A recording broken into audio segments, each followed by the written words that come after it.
A paz do Senhor, meus irmãos, graças a Deus por esta oportunidade nesta sexta-feira, mais um culto de doutrina da Palavra de Deus, da Igreja Evangélica Assembleia de Deus na cidade de Sítio Novo. Te convido a abrir a sua Bíblia no livro do profeta Neemias, no capítulo de número 1, e nós iremos ler alguns versículos deste capítulo para a glória do Senhor. Lembrando aos nossos irmãos, como de costume, estamos transmitindo este culto via o grupo de WhatsApp da Igreja Evangélica Assembleia de Deus aqui em Sítio Novo, e também através do Facebook do nosso irmão Jefter Gonçalves. Agradeço a sua companhia, agradeço a sua participação e a sua contribuição com o ministério que o Senhor tem nos confiado por sua misericórdia. Lendo o profeta Neemias no capítulo 1, eu quero ler com você versículo do 1 até o versículo de número 5. Bem verdade estaremos usando esses 11 versículos, mas para não ficar uma leitura extensa, vamos ler até o 5. Versículo 1 diz: As palavras de Neemias, filho de Acalias, e sucedeu no mês de Quisleu, no ano 20º, estando eu em Suzã, a fortaleza, que veio Anani, um de meus irmãos, ele e alguns de Judá, e perguntei-lhe pelos judeus que escaparam e que restaram do cativeiro e acerca de Jerusalém. E disseram-me: os restantes que não foram levados para o cativeiro lá na província estão em grande miséria e desprezo, e o muro de Jerusalém fendido e as suas portas queimadas a fogo. E sucedeu que, ouvindo eu essas palavras, assentei-me e chorei e lamentei por alguns dias, e estive jejuando e orando perante o Deus dos céus.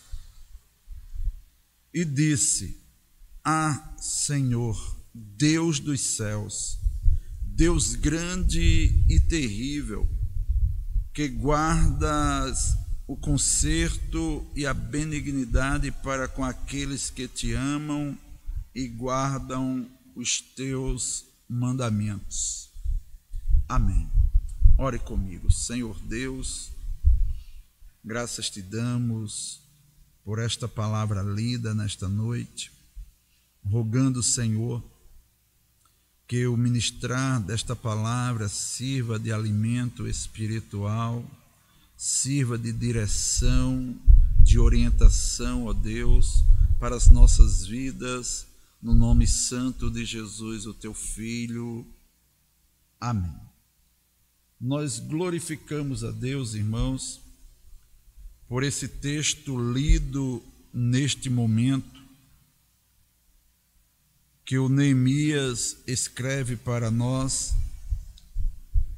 O nome Neemias significa Jeová conforta. Neemias, ele é filho de Acalias, irmão de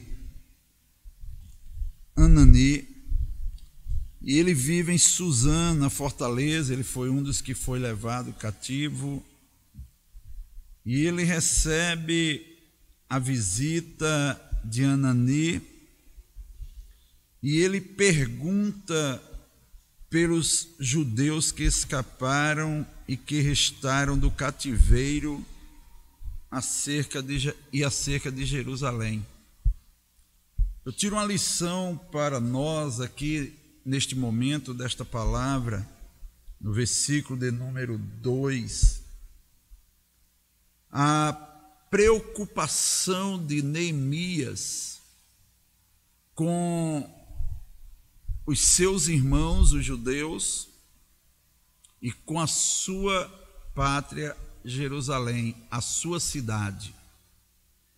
Ele está em Suzã, ele está na fortaleza, ele é servidor do rei Ataxerxes,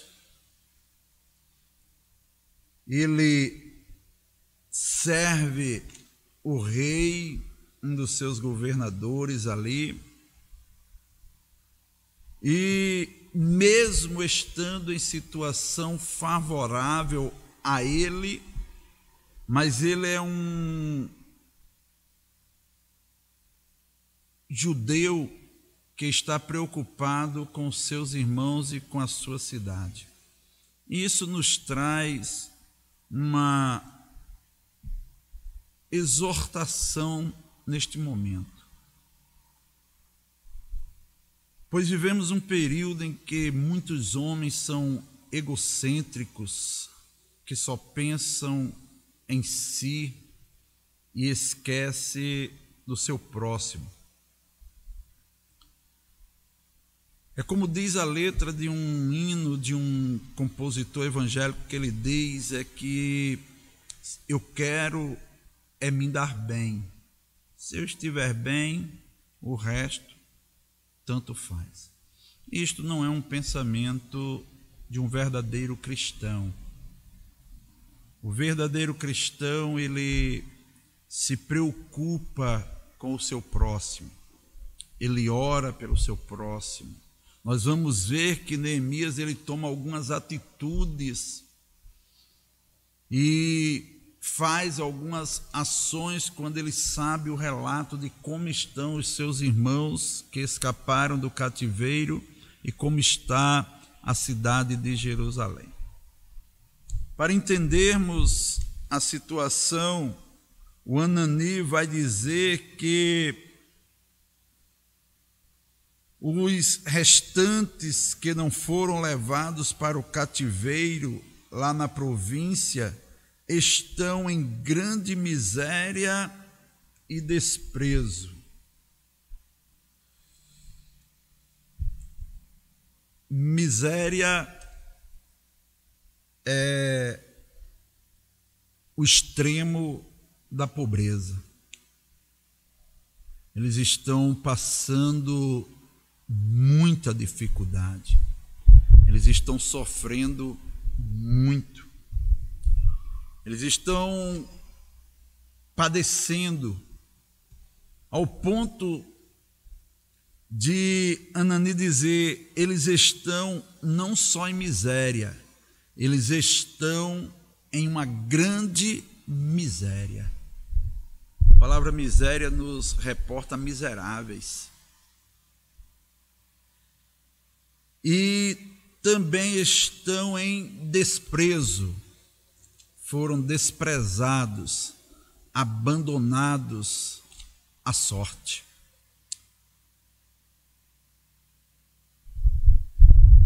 Como estar tranquilo, como ter uma mente tranquila, saber que o seu irmão está em uma grande miséria, em estado miserável e desprezado, entregue à sorte todos os dias. A cidade de Jerusalém, ela está com os muros fendidos e as portas queimadas. Resumindo, está destruída. A catástrofe aconteceu. O povo em miséria, em desprezo e a cidade destruída. Mas Neemias está bem. Neemias está na fortaleza, está em Suzã, está no palácio com o rei Artaxerxes. Para que eu vou me preocupar com os que estão em miséria, com a cidade que está destruída? Neemias, ele é servo de Deus. Eu puxei um pouco a mais o R aqui para você entender bem. Ele é servo de Deus. E o servo de Deus, ele não pode estar bem se ele sabe que o seu irmão não está bem. O servo de Deus, ele não pode estar bem se ele sabe que a cidade de origem dos seus pais dele não está bem. Aplicando para os nossos dias, eu não posso estar satisfeito se eu estou bem e os meus irmãos não estão bem, estão desprezíveis, estão em estado de miséria, esquecidos. A igreja, vamos dizer assim, aonde congrego não está bem, está abandonada, está em ruínas, a obra de Deus está entregue. Como eu posso estar bem assim? Neemias, quando escuta essas coisas, ele narra o seguinte, versículo de número 4. E sucedeu que, ouvindo eu essas palavras, assentei-me e chorei e lamentei por alguns dias, e estive jejuando e orando perante o Deus dos céus. Deixa eu te dizer algo aqui que vai impactar a tua vida hoje à noite, através desta palavra. A mensagem que Neemias recebeu foi tão forte, e a gente é normal ouvir essa palavra nos púlpitos das nossas igrejas, de um lado positivo, muito bom, que foi forte, a palavra foi forte, o culto foi forte, o hino foi forte. No lado positivo, glórias a Deus por isto. Mas Neemias recebe uma palavra forte no lado negativo, tão forte que ele não aguenta ficar de pé e senta. O impacto da palavra mostrando a situação dos seus irmãos e da cidade de Jerusalém, que ele não aguenta e ele senta. Bem verdade é que Esdras diz para nós que os judeus têm o hábito de, quando prantear, eles sentarem para prantear. Eles pranteavam sentados. Mas o impacto da mensagem faz ele sentar, leva ele ao choro e leva ele a lamentar por alguns dias. Esses alguns dias aqui, irmãos, vão ser nada mais, nada menos do que 120 dias. 120 dias dividido por 30 dias dá exatamente 4 meses. 4 meses Jeremias chorando, lamentando a situação dos seus irmãos e de Jerusalém, e jejuando, e orando perante o Deus dos céus. Glórias ao Senhor. E eu quero me importar a você, me dirigir a você com esta palavra, que o momento da igreja é momento de chorar. É tempo de lamentar. É tempo de jejuarmos e orar ao Deus dos céus. A oração de Neemias, ela é dividida por alguns teólogos em 3 partes.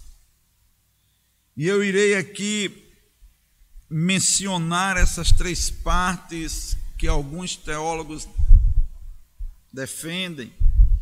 E lembrando aos irmãos que esta primeira oração de Neemias, das 12 narradas no seu livro, ela tem primeiro alvo, a primeira parte da sua oração é uma declaração de louvor a Deus. É uma declaração de louvor a Deus. Veja o versículo de número 5, leia comigo, por favor. Tenha paciência aí comigo e abra a sua Bíblia agora. Eu espero você abrir aí a sua Bíblia.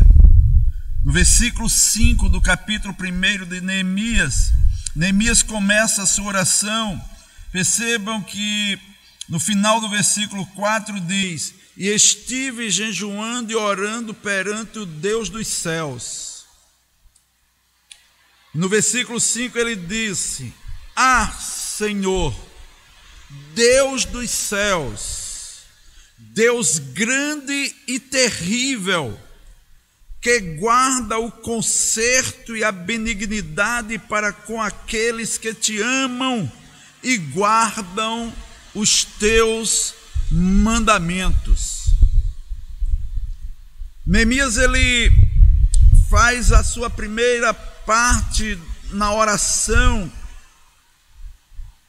louvando a Deus, e ele começa dizendo: ah, Senhor Deus dos céus. E Neemias, ele usa esse termo Deus dos céus 4 vezes no seu livro. Capítulo 1, versículo 4 e versículo 5, e ainda capítulo 2, versículo 4 e versículo 20. E por que eu menciono isso? Porque o Senhor Jesus, quando Ele vai nos ensinar a oração padrão, a oração modelo, que está registrada no Evangelho do Senhor Jesus, segundo escreveu Mateus, no capítulo de número 6, no versículo 9, quando ele começa a oração dizendo assim: Pai nosso que estais nos céus. Neemias orou 444 anos antes de Cristo,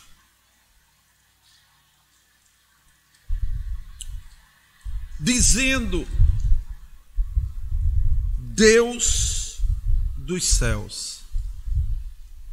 A direção da oração, ela precisa ser vertical, ela precisa ter um endereço, um alvo, um referencial, e esse referencial tem que ser os céus, o Deus dos céus, o Deus que está sentado num alto e sublime trono, aonde ele é adorado 24 horas pelos anjos. Ele está no seu trono de glória e está pronto a receber a oração do seu povo, a oração do aflito, a oração do necessitado, a oração do que está em angústia, a oração do que está clamando, a oração daquele que necessita ser atendido com pressa. Eu te convido a orar ao Deus dos céus, como disse o profeta Jeremias, pondo a nossa boca no pó, porque talvez assim haja esperança. Como disse o capitão do navio quando despertou Jonas e disse: levanta-te, dormente, e clama ao teu Deus, talvez ele se lembre de nós e tenha misericórdia de nós. Clame, ore, mas ore ao Deus dos céus. Neemias, ele reconhece que Deus é grande e terrível. Glórias a Deus. Deus é grande, Deus é terrível, no sentido de maravilhoso, grandioso, poderoso. Neemias vai dizer para nós, no complemento do versículo, que o Deus dos céus guarda o conserto e a benignidade para com aqueles que o amam e o guardam os seus mandamentos, que amam a Deus e que guardam os seus mandamentos. Meu amado irmão, minha amada irmã, Deus, ele nunca, jamais, todavia, quebrou uma aliança com o homem. Todas as vezes que a aliança foi quebrada, ela partiu do homem para com Deus. Há um grupo de louvor que diz que aliança que eu mesmo quebrei. Nós somos falhos, nós quebramos a aliança, nós falhamos com a nossa palavra, mas Deus não quebra a sua aliança. Deus guarda o seu conserto e a sua benignidade para com todos aqueles que o amam e guardam os seus mandamentos. Paulo, escrevendo a Timóteo, ele diz: ainda que sejamos infiéis, o Senhor permanece fiel, ele não pode negar-se a si mesmo, ele cumpre o que ele promete, ele é fiel com a sua parte, com o que ele tem a fazer. Se você perceber comigo, eu estou ouvindo aqui de dentro da igreja agora o barulho das chuvas caindo sobre o teto da igreja. Isso me reforça esse conceito que Deus não quebra a sua aliança. Ele disse que enquanto houver homens, vida na terra, não faltará inverno, nem verão, nem chuva, nem sol. Ele continua mandando chuvas, ele continua mandando sol, ele continua fazendo a parte dele em benefício ao homem. Mas quantas vezes eu e você temos quebrado o nosso compromisso com ele? Pense nisso. É tempo de reatarmos a aliança, é tempo de voltarmos a Deus. Neemias, ele continua dizendo que Deus cumpre as promessas. Glórias a Deus. Para com aqueles que te amam e guardam os teus mandamentos. A segunda parte da oração de Neemias é uma confissão de pecados. É um reconhecimento que pecou, que os seus irmãos pecaram, que os seus patriotas pecaram e que ele próprio pecou. Ele se inclui na confissão de pecados. Eu vou ler rápido aqui porque são 4 versículos, do 6 ao 9, que diz assim: estejam, pois, atentos os teus ouvidos e os teus olhos abertos para ouvires a oração do teu servo que eu hoje faço perante ti, de dia e de noite, pelos filhos de Israel, teus servos, e faço confissão pelos pecados dos filhos de Israel, que pecamos contra ti. Também eu e a casa do meu pai pecamos. De todo nos corrompemos contra ti e não guardamos os mandamentos, nem os estatutos, nem os juízos que ordenaste a Moisés, o teu servo. Lembra-te, pois, da palavra que ordenaste a Moisés, teu servo, dizendo: vós transgredireis, e eu vos espalharei entre os povos, e vós vos convertereis a mim, e guardareis os meus mandamentos, e os fareis. Então, ainda que os vossos rejeitados estejam no cabo do céu, e de lá os ajuntarei e os trarei ao lugar que tenho escolhido para ali fazer habitar o meu nome. Percebam comigo, meus irmãos, que Neemias ele vai entrar num momento ímpar na oração, que é o momento em que o homem se quebra diante de Deus, é no momento em que o homem deve se humilhar na presença de Deus, é no momento que o homem deve reconhecer a sua fragilidade, que o Senhor é Deus e ele é servo, que o Senhor é poderoso e o homem é fraco, que o homem é um necessitado de Deus, Deus de nada sente falta. Nós sim precisamos de Deus, e não é de qualquer jeito que oramos a Deus. Há uma onda aí de dizer eu determino, eu proclamo. Para com isso em nome de Jesus, rapaz. Nós não podemos proclamar nada, nós não podemos determinar nada se Deus não nos autorizar, se não for no nome dele. Olha só como é que Neemias se apresenta para fazer esta parte da oração.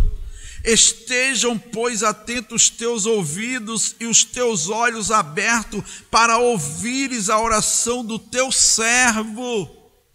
Ele chama que Deus olhe, preste atenção na oração que ele vai fazer como servo. Não é determinando: Deus faça isso, porque se o Senhor não fizer, eu não vou mais te servir. Meu Deus, Neemias está chamando a atenção de Deus para a sua oração, mas Neemias está dizendo: sou teu servo, preciso que o Senhor me escute, necessito que o Senhor escute a minha oração. Se o Senhor quiser, atenta para a minha oração que eu faço hoje perante ti, que eu hoje faço perante ti. E Neemias diz: de dia e de noite, uma oração constante, continuada, sempre em oração. Lembra 1 Tessalonicenses 5,17? Lembra? Orai sem cessar. O que é isso, pastor? Ouvi há poucos dias pastor Elinaldo Renovato de Lima, pastor presidente da Assembleia de Deus no campo de Parnamirim, dizendo: orar sem cessar não é que você vai viver de joelho orando, mas é você viver em constante oração, é você estar dirigindo, mas está ligado com os céus, você está trabalhando, mas está orando a Deus, você está no momento de lazer na sua casa, mas está orando. Isso é orar sem cessar, é orar constantemente. Neemias está dizendo: de dia e de noite, pelos filhos de Israel, teus servos. Ele diz que Israel é servo de Deus. E faço confissão pelos pecados dos filhos de Israel. Eu confesso, eu sei que os filhos de Israel pecaram, mas Neemias não é soberbo, ele não se declara melhor do que os seus irmãos que pecaram em Jerusalém, mas ele diz também que pecamos contra ti. Ele se inclui também eu e a casa de meu pai pecamos, de todo nos corrompemos contra ti, não guardamos os teus mandamentos, nem os estatutos, nem os juízos que ordenaste a Moisés, o teu servo. Aleluia. Confissão de pecado. Primeira parte da oração, louvor a Deus. Segunda parte, confissão de pecado. Reconhecimento que é servo e que ele é Deus. Aí Neemias diz: lembra-te, pois, da tua palavra que ordenaste a Moisés, teu servo, dizendo: vós transgredireis e eu vos espalharei entre os povos, e vós vos convertereis a mim. Tem um objetivo. O cativeiro tinha um objetivo: fazer Jerusalém se converter a Deus. Estamos vivendo um momento de pandemia, não é isso? O mundo está assolado com essa enfermidade e com esse vírus. Será que nós, igreja, temos entendido o recado de Deus? Quantas vezes desprezamos o culto a Deus? Quantas vezes trocamos a escola dominical por um domingo na praia ou na fazenda? Quantas vezes substituímos a evangelização por outro motivo qualquer? Quantas vezes ficamos desapercebidos nos cultos? Quantas vezes chegamos depois da hora que o culto começou? Quantas vezes não acompanhamos os hinos congregacionais? Quantas vezes nos queixamos da mensagem do pregador? Quantas vezes reclamamos porque o cantor desafinou? Quantas vezes nos queixamos do pastor porque ele passou alguns minutos da hora? Estamos entendendo o recado de Deus? Estamos entendendo que Deus tem um objetivo nisso? Você pode me dizer: não, Josinildo, não, meu irmão. Quiser dizer: não, pastor, sou pastor da Assembleia de Deus na cidade de Sítio Novo, pela misericórdia de Deus. Eu gosto de dizer que eu estou pastor na Assembleia de Deus de Sítio Novo. Você pode dizer: não, o objetivo dessa pandemia é econômico, é político, é social. Para a igreja, qual o objetivo dela? Nos fazer mais crente, nos fazer mais convertidos. O objetivo do cativeiro foi fazer com que Israel se convertesse a Deus, para guardar os seus mandamentos. Versículo 9. E para fazer então ainda que os vossos rejeitados estejam no cabo do céu, e de lá os juntarei e os trarei ao lugar que tenho escolhido para ali fazer habitar o meu nome, para o nome do Senhor habitar no meio deles. Quando Neemias ele faz esta oração de confissão de pecado, ele vai para a terceira parte da oração, e a terceira parte da oração é uma declaração de confiança em Deus. Versículos 10 e 11, os dois últimos versículos desse capítulo.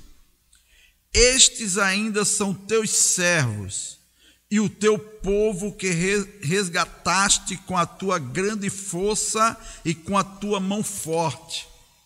Ah, Senhor, estejam, pois, atentos os teus ouvidos à oração do teu servo e à oração dos teus servos que desejam temer o teu nome, e faze prosperar hoje o teu servo, e dai-lhe graças perante este homem.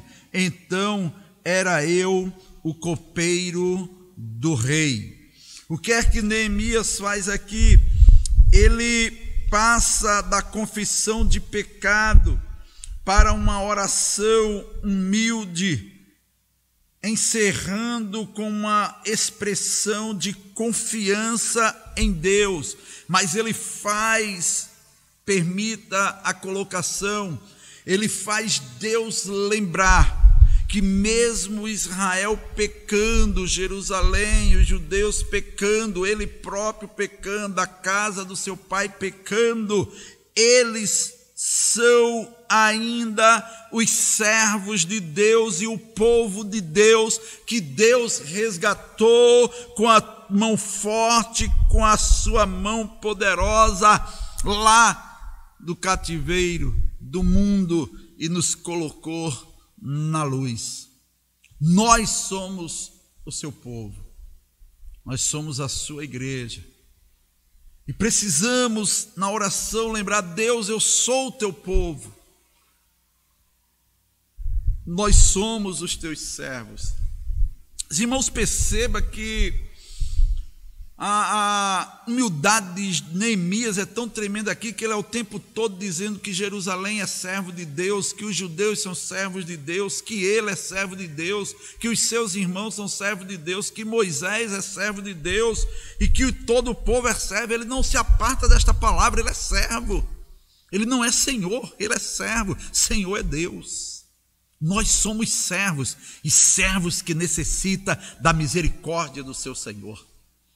Servo que, se o Senhor não nos ajudar, nem aqui nós estaríamos. Servos que clamamos e precisamos de Deus a cada momento. E Neemias vai suplicar novamente no versículo 11 que o Senhor dê ouvidos à oração novamente do seu servo e à oração dos teus servos. Ele agora inclui que ele não está orando só, que os servos que temem e desejam temer o nome do Senhor estão orando também, estão clamando com ele, e pede para que o Senhor faça prosperar o seu servo e dê graça perante homens.